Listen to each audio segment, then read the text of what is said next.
میرے دوستوں بزرگوں عزیزوں، اس زمانے میں ساری دنیا کے مسلمان اللہ سے بدگمان ہو گئے ہیں، اور بدگمانی کی وجہ یہ ہے کہ سبب کو یقین کا درجہ دے دیا گیا، سبب کو یقین کا درجہ دے دیا گیا۔ جب سبب کو یقین کا درجہ دیا جائے گا تو عمل کا درجہ گر جائے گا، اور جس کے نزدیک عمل کا درجہ گھٹ جائے وہ اللہ سے بدگمان ہو جائے گا۔ کیوں؟ اس لیے کہ اللہ رب العزت اپنے بندے کے گمان کے ساتھ اس شرط پر ہے، اللہ اپنے بندے کے گمان کے ساتھ اس شرط پر ہے کہ بندہ یقین کے ساتھ عمل کو ہر سبب پر مقدم رکھے۔ اللہ اپنے بندے کے گمان کے مطابق جب کرے گا جب بندہ عمل کو ہر سبب پر مقدم کرتا رہے۔ میں نے عرض کیا کہ امت اس لیے پریشان ہے اور اللہ سے بدگمانی یہ ہے کہ اس سبب سے یہ ہوگا، اس سبب سے یہ ہوگا، یہ اللہ کے ساتھ بدگمانی ہے۔ تم یہ کہو اللہ اس عمل پر یہ کریں گے، اللہ اس عمل پر یہ کریں گے، یوں نہ کہو اس سبب پر یہ ہوگا، یوں کہو اس عمل پر یہ ہوگا، تو اللہ رب العزت تمہیں بیماری سے ایسا بچا دیں گے جیسا آگ لگ کر بھی، آگ لگنے کے بعد بھی ابو درداء کے مکان کو جلایا نہیں۔ تم سے بیماریاں ایسے گزر جائیں گی جیسے درخت کا سایہ گزر جاتا ہے یا ہوا کا جھونکا گزر جاتا ہے۔ میں نے عرض کیا کہ امت اللہ سے بدگمان ہو گئی۔ بدگمان کرنے والے کون ہیں؟ اسباب اللہ سے بدگمان کر دیتے ہیں، جہاں ایسا ہو جائے گا اور ایسا ہو گیا ہوگا۔ اسباب ہی ہیں جو عمل کو مؤخر کراتے ہیں، اسباب ہی جو عمل کو مؤخر کرا دیتے ہیں۔ ہمیں چاہیے اس وقت استغفار کی کیفیت کو بڑھائیں اور نفل روزوں کا اہتمام کریں، اور اللہ تعالیٰ سے اس یقین کے ساتھ استغفار کرو کہ ان بیماریوں کا تعلق کسی سبب سے نہیں ہے بلکہ مومن کے بدن سے نکلنے والی بدعملی سے ہے۔ جب اس کا اعتراف کر لو گے کہ یہ بیماری میری بدعملی سے ہیں تو اللہ رب العزت تمہیں سچا مان کر تم سے بلا کو ہٹا دیں گے۔ اور اگر یوں کہو گے بیماری سبب سے ہے تو اس کا مطلب یہ ہے کہ تمہیں ان حالات پر کوئی ندامت نہیں ہے۔ ہم نے عرض کیا کہ مسلمان اللہ سے بدگمان ہو گیا۔ اس کی کیا وجہ ہے بدگمان ہونے کی؟ اس کی وجہ یہ ہے کہ مسلمان نے کلمہ لا الہ الا اللہ اس کی دعوت کو لے کر پھرنا چھوڑ دیا، اس کی دعوت کو لے کر پھرنا چھوڑ دیا۔ میں آپ کی یقین سے کہہ سکتا ہوں اب بھی کہ جو لوگ صبح شام کے اذکار اور خاص طور سے اسم اعظم کا ذکر، اللہ اللہ کا ذکر پابندی کے ساتھ کریں گے وہ ان بیماریوں کی طرف سے پوری طرح مطمئن رہیں گے۔ جن کا اہتمام نہیں کریں گے وہ ان بیماریوں سے مجبور لاچار، اور انہیں کوئی حل کوئی راستہ نظر نہیں آئے گا۔ اس لیے کہ حدیث میں آتا ہے کہ اتنی کثرت سے لا الہ الا اللہ کہو کہ لوگ تمہیں پاگل کہنے لگے۔ اور بات بھی یہی ہے کہ جو لا الہ الا اللہ کی کثرت کریں گے وہ مطمئن رہیں گے، اور جو بے عقل ہوں گے وہ پریشان رہیں گے۔ کسی کو کہا ہے کہ جنون جس کا کامل ہے وہ مطمئن ہے، جنون جس کا کامل ہے وہ مطمئن ہے، خرد جس کی ناقص پریشان۔ پریشان وہ لوگ ہیں جن کی خرد ناقص ہے، مطمئن وہ ہے جن کا جنون جن کا کامل ہے۔ اتنا کثرت سے اللہ کا ذکر کرو کہ لوگ تمہیں پاگل کہنے لگیں۔ مطلب یہ ہے کہ تم ساری شکلوں کا اتنی کثرت سے انکار کرو کہ لوگ اسباب کے پجاری تمہیں پاگل کہیں، تم اتنی کثرت سے اللہ کا ذکر کرو، اتنی کثرت سے اللہ کے وحدانیت کو بیان کرو کہ اسباب کے پجاری تمہیں پاگل کہیں۔ انبیاء علیہ السلام کو پاگل کہہ رہے جانے کی وجہ یہی، اس لیے انبیاء علیہ السلام مطمئن تھے۔ میں عرض کر رہا جنوں جس کا کامل ہے وہ مطمئن ہے، خرد جس کی ناقص پریشان۔ آج ان کی عقل ناقص ہے وہ پریشان ہے، اور جن کا یقین کامل ہے وہ مطمئن۔ بات یہ ہے کہ مسلمان نے کلمہ لا الہ الا اللہ اس کی دعوت کو لے کر پھرنا چھوڑ دیا، ورنہ جب تک صحابہ کلمے کی دعوت کو لے کر پھرتے تھے سارا باطل ان سے کانپتا تھا، باطل ہی کیا کانپتا تھا، ان کے در و دیوار، ان کے بالا خانے، ان کے قلعے صحابہ کرام کے کلمہ پڑھنے سے کانپتے تھے، تو وہ خود کتنا کانپتے ہوں گے۔ اللہ کو بولا جانا ہی ختم ہو گیا، اس لیے اللہ کے غیر کا تعصب دلوں میں بیٹھا ہوا ہے۔ صحابہ کرام اس کلمے کو لے کر ہر ایک کی طرف گئے، کیا بادشاہ، کیا فقیر، کیا وزیر، کیا مالدار، کیا غربا، سب کی طرف۔ چنانچہ صحابہ کرام کے لا الہ الا اللہ اور اللہ اکبر اتنا کہہ دینے سے شاہ روم ہرقل کے در و دیوار اور اس کے بالا خانوں کا ہلنا، یہ اللہ نے دکھلایا کہ تم زبان سے کلمہ پڑھو گے تو تمہیں ہم دکھلائیں گے کہ ان کے بالا خانے تمہاری تکبیر سے کیسے ہلتے ہیں۔ لیکن اس زمانے میں کیونکہ مسلمان اس کلمے کو لے کر پھرتا نہیں، اس لیے مسلمان غیروں کی آواز سے کانپ رہا ہے۔ پہلے اغیار مسلمان کی آواز سے کانپتے تھے، اس زمانے کا مسلمانوں کے دل غیروں کی آواز سے کانپ رہے۔ اس زمانے کے اہل باطل کے محلات صحابہ کرام کے بولنے سے کانپتے تھے۔ سنو، فرماتے ہیں ہشام العاص اموی کہ میں اور ایک آدمی، ہم دونوں بھیجے گئے روم کے بادشاہ کو دعوت دینے کے لیے۔ اس زمانے میں تو لوگوں کا خیال یہ ہے کہ پھرنا ضروری نہیں ہے، کسی بھی ذریعے سے دین کا پیغام پہنچا دیا جائے تو دعوت کا فریضہ ادا ہو جاتا ہے۔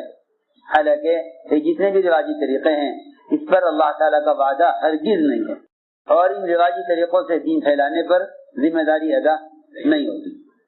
خود جا کر دعوت دینا یہی اللہ تعالیٰ کا ضابطہ اور یہ انبیاء علیہ السلام کا معمول رہا ہے، اور اسی معمول کے مطابق دعوت کا دینا یہ غیر مدعو کے آنے کا سبب ہے۔ سنو، چنانچہ ہم گئے روم کے بادشاہ کو دعوت دینے کے لیے۔ ہم نکلے تو ہم مقام غوطہ پر پہنچے دمشق میں، اور وہاں جا کر ہم اترے جبل ابن ایہم غسانی، اس کے پاس پھر اس کے ذریعے سے جانا تھا بادشاہ تک۔ یہ بادشاہ کا نائب تھا۔ ہم اس کے پاس گئے، دیکھا تو وہ اپنے بستر پر اپنے تخت پر بیٹھا ہوا تھا۔ چنانچہ اس نے ہمارے پاس قاصد بھیجا تاکہ ہم قاصد سے بات کریں۔ ہم نے کہا نہیں، خدا کی قسم ہم قاصد سے بات نہیں کریں گے، ہم تو بادشاہ کو دعوت دینے کے لیے بھیجے گئے ہیں، بادشاہ سے براہ راست بات کریں گے۔ اگر ہمیں اجازت دے گا تو ہم اس سے بات کریں گے، ورنہ ہم قاصد سے بات نہیں کریں گے۔ یعنی دعوت خود پہنچائیں گے، یہ نہیں کسی کے ذریعے سے بات پہنچا دیں۔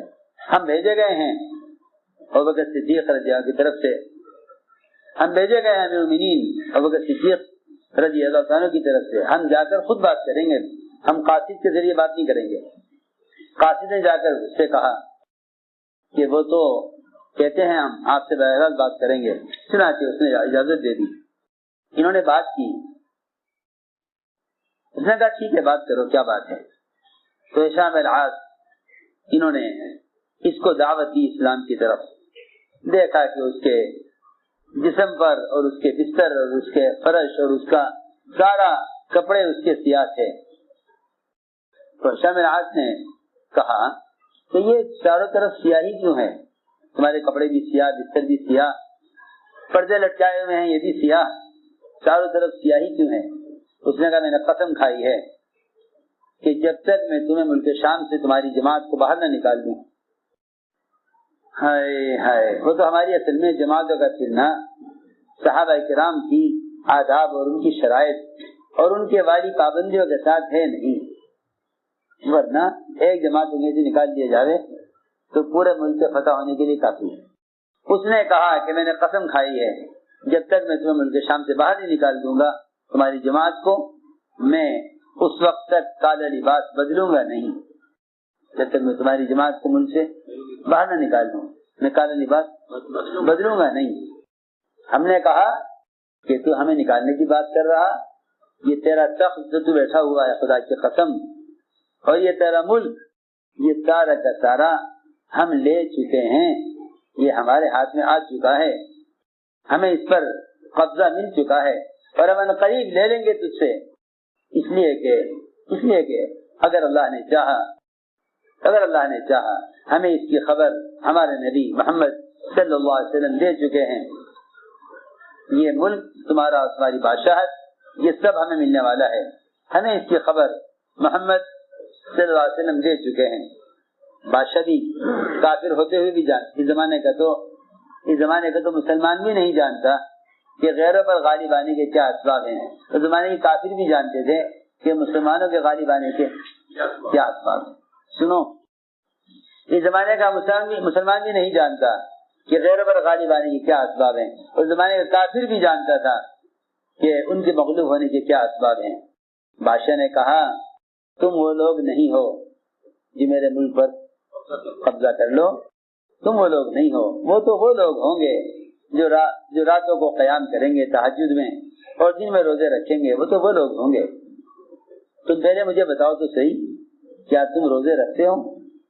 تمہارے روزوں کی کیا کیفیت ہے اور تمہارے رات کے قیام کا کیا معمول ہے؟ ہم نے جب اس کو اپنے معاملات بتلائے کہ ہم دن میں روزے رکھتے ہیں اور رات کو عبادت کرتے ہیں، اتنا سنتے ہی بادشاہ کا چہرہ سیاہ ہو گیا غم سے۔ وہ سمجھ گیا کہ یہ تو وہی لوگ ہیں جو میری بادشاہت پر قبضہ کر سکتے ہیں۔ اس نے کہا کہ چلو اٹھ جاؤ یہاں سے، ہمیں اپنی دربار کو اس نے بھیج دیا اور ہمارے ساتھ ایک قاصد کو ہمارے ساتھ لگا دیا اور ہمارے ساتھ قاصد کو کر کے اس نے کہا کہ جاؤ بڑے بادشاہ کے پاس، ہرقل کے پاس جاؤ، تم اس سے جا کر اب ملاقات کر لو۔ چنانچہ ہم چلے بادشاہ کے نائب کے پاس سے قاصد کو ساتھ لے کر بڑے بادشاہ ہرقل کے پاس۔ ہم اس کے شہر کے قریب پہنچے، قلعے کے جو قلعہ تھا پورا شہر، تو جو قاسم ارزاد ہے اس نے کہا کہ دیکھیں جی تمہارے ٹٹو اور یہ گدھے اور یہ تمہارے اونٹ یہ تو بادشاہ کے شہر میں داخل نہیں ہو سکتے، ہم تمہیں یہاں کے قیمتی ترکی گھوڑے اور قیمتی خچر دیں گے، ان پر تم سوار ہو کر بادشاہ تک جا سکتے ہو، یہ تمہاری سواری بادشاہ کے شہر میں داخل نہیں ہو سکتی، بادشاہ کے شہر میں سب ترکی قیمتی گھوڑے چلتے ہیں۔ ہم نے کہا خدا کی قسم ہم تو اپنی ہی سواری پر جائیں گے بادشاہ کے پاس کو، ہم سواری نہیں بدلیں گے۔ اتنا رعب تھا صحابہ کی آواز میں، کیونکہ ان کے سچ بولنے کی وجہ سے فرشتے کی زبان پر بولتے تھے۔ اس زمانے مسلمان جھوٹ بولے تو ان کی بات میں وہ اثر کہاں ہو سکتا ہے؟ جو ایک صحابی کی بات میں اثر ہے، اور بادشاہ نے کہا کہ ٹھیک ہے ان کو اپنی سواری پر آنے دو۔ چنانچہ ہم اپنی سواری پر داخل ہوئے، تلواریں ہم لٹکائے ہوئے تھے ہاتھوں میں۔ ہم پہنچے بادشاہ کے کمرے تک پہنچ گئے، وہاں ہم نے اس بادشاہ کے کمرے کے پاس اپنی سواریوں کو بٹھایا، وہ ہمیں دیکھ رہا تھا، ہم اس کے تخت تک سواریاں لے گئے۔ ہم نے وہاں پہنچ کر کہا، اس کے بالا خانے کے باہر کہا ہم نے لا الہ الا اللہ واللہ اکبر۔ فرماتے ہیں صحابہ خدا کی قسم، فرماتے ہیں صحابہ کہ اللہ جانتا ہے اس کے سارے بالا خانے اور اس کے قلعے کی دیواریں اور اس کے قلعے کی برجیاں وہ سب ہلنے لگی، اور ایسے ہل رہا تھا پورا قلعہ اس کا ایسے ہل رہا تھا جیسے ہوا میں کسی درخت کی ٹہنی ہلتی ہے۔ ایسا نہیں کہ کوئی ہلکا سا زلزلہ آ جائے، بلکہ بالا خانے ایسے ہل رہے تھے جیسے کسی درخت کی ٹہنی ہوا سے ہلتی ہے۔ اس نے ہمیں پیغام بھیجا اور واسطہ دے کر کہا کہ دیکھو یہ جو تم کلمہ پڑھ رہے ہو یہ اللہ کے واسطے میں تمہیں کہتا ہوں یہاں نہ پڑھو، اس سے ہمارا بالا خانے ہل رہے ہیں۔ اور یہ کہا کہ تم یہ اپنا کلمہ زور سے مت پڑھو، تمہارے کلمہ زور سے پڑھنے سے ہمارے بالا خانے ہل رہے ہیں۔ چنانچہ اس نے ہمیں اندر بلایا، ہم اس کے کمرے میں داخل ہوئے تو اس کا بستر، چاروں طرف کے سارے پردے، سارے کپڑے، ساری چادریں، سب کا سب سرخ رنگ کا تھا، خود سرخ کپڑے پہنے ہوئے تھا۔ ہم اس کے قریب جا کر بیٹھے تو وہ ہمیں دیکھ کر ہنسا کہ نہ ان کو بادشاہوں کا ادب ہے، نہ ان کے اندر بادشاہوں کا کوئی رعب اور خوف ہے۔ اس کو دیکھ کر بادشاہ ہنسا.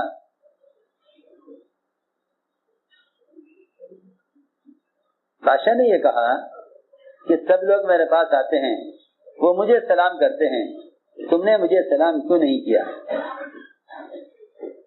تم نے مجھے سلام کیوں نہیں کیا جیسے تم سلام کرتے ہو آپس میں؟ بادشاہ کے پاس ایک آدمی بیٹھا ہوا تھا جو بڑی اچھی عربی بول رہا تھا, جو ان کا ترجمان تھا. ہم نے کہا کہ ہمارا سلام ہمارے درمیان حلال ہے, ہمارا سلام آپ کے لیے حلال نہیں ہے. یہ سلام جو ہم کرتے ہیں ہمارا آپس کا سلام ہے, ہمیں یہ سلام آپ کے لیے حلال نہیں ہے. ہم آپ کو اس طرح سلام نہیں کر سکتے, آپ سلام کرتے ہیں. اس نے کہا کہ تمہارے درمیان سلام کیسے ہوتا ہے؟ ہم نے کہا کہ ہم آپس میں سلام کرتے ہیں دوسرے کو السلام علیکم کہہ کے. بادشاہ نے کہا کہ اچھا یہ تمہارا آپس کا سلام ہے, بادشاہوں کو سلام کیا کرتے ہو؟ کہ بادشاہ کے لیے بھی یہی سلام ہے. یہ سلام ایک فقیر کے لیے, وہی سلام بادشاہ کے لیے بھی. کہا کہ اچھا تمہیں جواب کیسے ملتا ہے؟ کہ جواب بھی وہی ملتا ہے جو ہم سلام کرتے ہیں. ہم کہتے ہیں السلام علیکم, جواب میں کہا وعلیکم السلام. اس کے بعد ہم نے کہا لا الہ الا اللہ اللہ اکبر. جیسے ہم نے کلمہ پڑھا, خدا اللہ جانتا ہے کہ اس کے کمرے پھر ہلنے لگے. اس نے سر اٹھا کر دیکھا چھت کی طرف.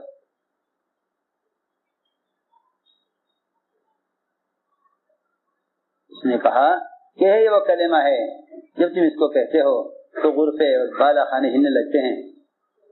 کیا جب بھی تم کلمہ اپنے گھروں میں کہتے ہو کیا تمہارے گھر ہلتے ہیں؟ بادشاہ نے پوچھا. بادشاہ نے پوچھا صحابہ سے تمہارے گھر ہلتے ہیں اس طرح؟ ہم نے کہا نہیں, ہمارے گھر نہیں ہلتے اس طرح کلمہ پڑھنے سے. یہ تو صرف ہم نے یہاں تمہارے بالا خانے ہلتے ہوئے دیکھا ہے. بادشاہ نے عجیب بات کہی. بادشاہ نے کہا میری تمنا یہ ہے کہ جب بھی تم یہ کلمہ کہو تمہارے یہاں کی ہر چیز ہلنے لگے, اور میں اس کام کو یہ بات بہت توجہ سننے کی ہے, اور میں اس کام کو کرنے کے لیے اپنی آدھی بادشاہت خرچ کر دوں گا تم پر, تاکہ تمہارے بالا خانے بھی اس طرح کلمہ پڑھنے سے ہلنے لگے. اس بات کو بہت توجہ سننا. میں اپنی آدھی بادشاہت تم پر خرچ کر دوں گا صرف اس لیے تاکہ تمہارے بالا خانے بھی کلمہ پڑھنے سے ہلنے لگے. ہم نے کہا کیوں؟ پوچھا ہم نے کیوں؟ اس نے کہا کہ میں سمجھتا ہوں کہ تم پر مال خرچ کرنا اور تمہیں اپنی بادشاہت میں سے آدھی بادشاہت تمہیں دنیا کا عادی بنانے کے لیے اور تمہیں عیش آرام کا عادی بنانے کے لیے اور تمہیں گناہوں کے اندر مبتلا کرنے کے لیے یہی راستہ ہے کہ میں آدھی بادشاہت تم پر خرچ کروں, تاکہ جو نبوت کی یہ شان ہے اور نبوت کی ایک پہچان ہے یہ ختم ہو جائے. یہ نبوت کی شان, یہ نبوت کی جو پہچان ہے تمہارے پاس, یہ نبوت کی پہچان باقی نہ رہے. میں اس کو مٹانے کے لیے اپنی آدھی بادشاہت خرچ کر دوں گا. اور یہ میری تمنا ہے کہ یہ کیفیت تمہارے کلمہ پڑھنے پہ تمہارے گھروں کے ہلنے کی بھی ہو. کیا مطلب تھا؟ مطلب یہ تھا کہ میں تمہارے گھروں کو اپنے گھروں جیسا بنا دوں, تاکہ تم کلمہ پڑھو تو تمہارے گھر بھی میرے قلعے کی طرح ہلنے لگیں. صاف کہہ دیا اس نے, میں آدھی بادشاہت صرف اس کام پر خرچ کر دوں گا کہ میں تمہارے اس نبوت کی پہچان کو ختم کر دوں. اور یہ کہا اس نے کہ تاکہ مجھے معلوم ہو جائے کہ تم واقعی ایمان والے ہو. یہ تم نے میرے بالا خانے کسی سحر سے یا کسی شعبدہ بازی سے یا کسی نظر بندی سے تم نے میرے بالا خانوں کو ہلایا ہے.